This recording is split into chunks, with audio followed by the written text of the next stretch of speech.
Assalamualaikum warahmatullahi wabarakatuh. Anak-anakku sekalian, pada kesempatan ini Bapak akan menyampaikan materi yang berkaitan dengan pendidikan agama dan budi pekerti, disingkat PADP. Yang dimaksud di sini agama Islam. Nah,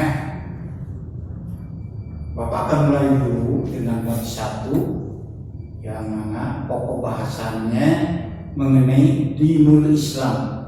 Dinul Islam, agama Islam. Kalau ya secara populer kalian sudah terbiasa mendengar kata agama, tapi mungkin ada jarang-jarang ya dengan menggunakan kata dinul Islam. Din, adil, agama itu adil, agama Islam, dinul Islam itu adalah istilah dalam Al-Quran ya. Din itu artinya agama gitu. Jadi dinul Islam adalah agama Islam, nama agama yang kita tahu dan kita sangat cintai dan untuk dipatuhi. Ini untuk diperhatikan karena kita telah menyatakan umat Islam atau muslimin, yaitu orang-orang yang beragama Islam. Mari kita lanjutkan. Insyaallah Bapak akan memberikan uraian yang sederhana. Untuk lebih luasnya lagi silakan oleh anak-anakku sekalian untuk dijabarkan untuk lebih luas lagi. Dimulai dengan pengertian dinul Islam. Ini pengertian dinul Islam atau agama Islam, di mana pengertian dinul Islam ini pertama dari segi atau menurut bahasa etimologi, yaitu pertama berarti kesejahteraan atau keselamatan, dari kata ya, salima yaslamu, salima yaslamu artinya kesejahteraan. Jadi agama Islam adalah agama yang memberikan kesejahteraan, keselamatan atau menuntun manusia untuk hidup sejahtera dan selamat dunia dan akhirat. Yang kedua bisa berarti tangga atau jenjang ke atas, berasal dari kata sulamun. Coba nanti ya, di dalam catatan Anda bisa mendapatinya lebih ya jelas lagi. Bapak menyampaikan saja ini secara penuturan. Artinya tangga, jenjang ke atas, yaitu untuk menaikkan martabat manusia.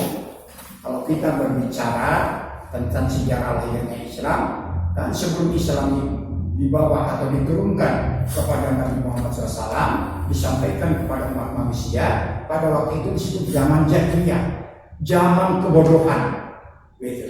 Zaman kebodohan, terutama yang berkaitan dengan kebodohan ketuhanan agama. Karena masyarakat waktu itu manusia ada yang menyembah matahari, ada yang menyembah bulan, ada yang menyembah makanan dan lain sebagainya. Nah, kemudian ya lahirlah Islam yang dibawa oleh Nabi Muhammad SAW. Ya, itu untuk menaikkan martabat manusia ke jenjang yang lebih atas. Manusia yang bermartabat dan manusia yang beradab. Itu yang tadinya jahiliyah dan kebodohan yang kegelapan kepada alam yang terang benderang dalam artian yang luas. Yang kemudian yang ketiga atau C, penyerahan diri sepenuhnya kepada Allah Subhanahu wa Ta'ala. Jadi Islam diartikan menurut bahasa penyerahan diri sepenuhnya kepada Allah Subhanahu wa Ta'ala, tidak kepada yang lain-lain. Dalam artian mengabdikan diri kepada Allah sebagai makhluk, manusia itu kepada Allah sebagai Khalik. suatu kemestian dan sangat patut sekali kalau manusia menyerahkan diri, mengabdikan diri kepada Allah Subhanahu wa Ta'ala. Dan alangkah tidak patutnya kalau manusia mengabdikan diri kepada sesama makhluknya, apalagi yang lebih rendah dari martabat manusia, karena Allah menciptakan makhluk ya alam semesta ini yang lebih mulia, itu paling mulia adalah manusia. Segala sesuatunya Allah menciptakan untuk manusia. Itulah hebatnya manusia. Makanya patut kalau manusia menyerahkan diri sepenuhnya pada Allah Subhanahu wa Ta'ala. Kemudian yang kedua, menurut istilah atau terminologi dinul Islam berarti agama yang diturunkan Allah Subhanahu wa Ta'ala kepada Rasulnya Nabi Muhammad SAW untuk disampaikan kepada umat manusia agar memperoleh keselamatan di dunia dan akhirat. Mungkin anak-anakku bertanya, Pak, kalau agamanya Nabi Adam dan umatnya sih agama naon? Agama apa? Kemudian Nabi Musa dan selanjutnya. Jawabannya itu adalah agama Islam. Sama, namanya adalah agama Islam, namun dalam syariat yang berbeda. Jadi agama Islam ya disampaikan kepada semua Rasul Allah Subhanahu wa Ta'ala untuk kemudian disampaikan kepada umat manusia. Nah, yang kita bahas, yang kita untuk pahami adalah agama Islam yang dibawa, yang disampaikan kepada Nabi Muhammad SAW. Karena kita hidup ya adalah dalam kurun zaman Nabi Muhammad SAW sampai akhir zaman nanti. Jadi sekali lagi, dinul Islam, agama Islam berarti agama yang diturunkan Allah Subhanahu wa Ta'ala kepada Rasulnya Nabi Muhammad SAW untuk disampaikan kepada umat manusia agar memperoleh keselamatan di dunia dan akhirat. Inilah ya, secara sederhana pengertian dinul Islam atau agama Islam. Satu, menurut bahasa atau etimologi. Kedua, menurut istilah atau terminologi. Kemudian ya bisa anak-anak lihat di dalam kitab suci Al-Quran ya, yaitu di dalam surah Al-An'am ya. Ini Al-An'am, kenapa Al ya, maaf ya, Al-An'am ya, surah ke-6 ayat 71. Bapak bacakan dan untuk diperhatikan, bisa dilihat nanti di dalam Al-Quran ya. Yang bunyinya a'udzubillahi minasyaitonir rajim. Qul inna hudallahi huwal huda wa umirna linuslima lirabbil alamin. Katakanlah oleh Muhammad, sesungguhnya petunjuk Allah itu yang sebenar-benarnya petunjuk, dan kita disuruh agar menyerahkan diri, yaitu linuslima, untuk menjadi orang Islam, muslim yang menyerahkan diri kepada Tuhan semesta alam, yaitu Allah Subhanahu wa Ta'ala.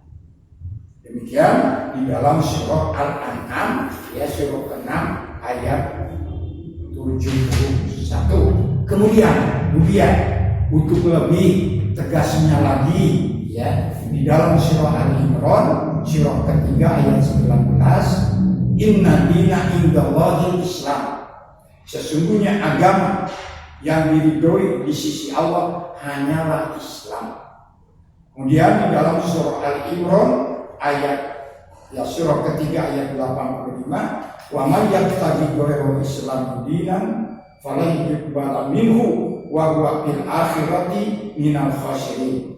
Yang artinya, barang siapa mencari agama selain Islam, dia tidak akan diterima, dan di akhirat dia termasuk orang yang merugi. Itulah materi yang dapat Bapak sampaikan secara sederhana, dan untuk lebih luasnya lagi silakan Anda sekalian jabarkan. Silakan untuk mencari penjelasan-penjelasan lain dari Pak Ustadz dan dari siapapun yang berkaitan dengan agama Islam. Yang sementara Bapak sampaikan sampai di sana dulu. Ya. Dan kemudian ada tugas ini, ya, terangkan pengertian menyerahkan diri kepada Allah. Tadi di dalam ayat Al-Quran, di dalam surah Al-An'am ayat 71, di sana ada kata manusia disuruh agar menyerahkan diri kepada Tuhan semesta alam. Selamat melaksanakan tugas, ya, yaitu terangkan pengertian menyerahkan diri pada Allah Subhanahu wa Ta'ala. Sekian kiranya penyampaian yang Bapak dapat sampaikan pada kesempatan ini, mudah-mudahan ya menjadi ilmu, menjadi kepahaman bagi kita semua. Sekian, assalamualaikum warahmatullahi wabarakatuh.